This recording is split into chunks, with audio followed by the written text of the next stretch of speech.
এই যে দেখুন, এই বোনটি রাস্তার মাঝখান দিয়ে মোবাইল দেখতে দেখতে আসছিল। হঠাৎ পিছন থেকে একটা গাড়ি চলে আসায় এই বোনটি রাস্তার মাঝখানে পড়ে গেল, তার মোবাইলটাও পড়ে গেল। আর সে পড়ে গেল এমন জায়গায়, রাস্তার মাঝখানে একটা ডাল পড়েছিল, আর সেই ডালের উপর পড়ে সে অনেকটাই ব্যথা পেল। আর এই ব্যথা পাওয়া সত্ত্বেও দেখুন, সে চিন্তা করলো যে রাস্তার মাঝখানে যে ডাল পড়ে আছে সে গাড়িটা কিভাবে যাবে। ওই গাড়ির মালিকের সুবিধার জন্য দেখুন সে এই ডালটা অনেক কষ্ট করে রাস্তার মাঝখান থেকে সরাচ্ছে, আর পিছন থেকে সে গাড়ির মালিক হর্ন দিতে লাগছে, কারণ সে রাস্তা দিয়ে যাবে, তার অসুবিধা হচ্ছে। কিন্তু দেখুন তার উপকারের জন্য এই বোনটি কতটা কষ্ট করছে। সে ইচ্ছে করলে গাড়ি থেকে নেমে এই বোনটির হাতে হাত লাগিয়ে এই ডালটি সরাতে পারতো, এতে তারই উপকার হতো। সেটি না করে দেখুন সে গাড়ি নিয়ে ওখানে ঠায় দাঁড়িয়ে থাকলো,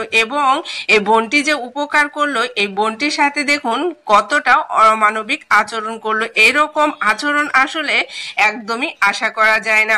দেখুন এই বোনটি এই ডালটা রাস্তার এক পাশে রেখে দিল, যাতে অন্য কোনো পথচারীরও সমস্যা না হয়। দেখুন সরানোর পর সে ইশারা দিয়ে সে গাড়ির মালিককে বলতে লাগলো যে এখন রাস্তা ক্লিয়ার আছে, আপনি চলে যেতে পারেন। তখন সে গাড়ির মালিক সেখান থেকে না যেয়ে এই বোনটিকে তার কাছে ডাকলো, এবং সে বলল তার সাথে যেন কথা বলে। তখন এই বোনটি খুবই অবাক হলো, এবং দেখুন সে গাড়ির মালিকের কাছে গেল, আর এই গাড়ির মালিক তাকে ডেকে নিল। ডেকে নেওয়ার পর তাকে যে উপকার করলো, সেই উপকার স্বরূপ তাকে দেখুন ধন্যবাদ না জানিয়ে তার কাছ থেকে কিছু টাকা এই মেয়েটাকে দিতে চাইলো, কিন্তু এই বোনটি সেই টাকাটা নিল না।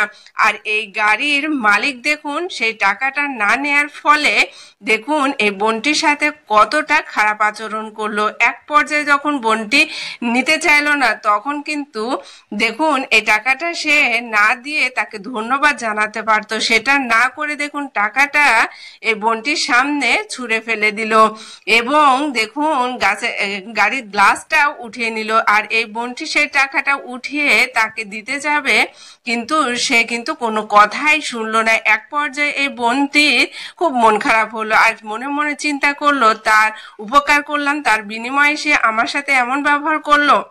তখন এই বোনটি সেই টাকাটা নিয়ে রাস্তা দিয়ে আসছিল, হঠাৎ দেখতে পেল অসহায় ব্যক্তি শুয়ে আছে, তার হাত নেই। তখন এই বোনটি সেই টাকাগুলো এই অসহায় ব্যক্তিকে দিয়ে দেখুন সাহায্য করলো। আমাদের সমাজে এমন অনেক বড় লোক আছে যারা অকাজে কুকাজে বিভিন্ন কাজে টাকা খরচ করে, কিন্তু এই অসহায় মানুষ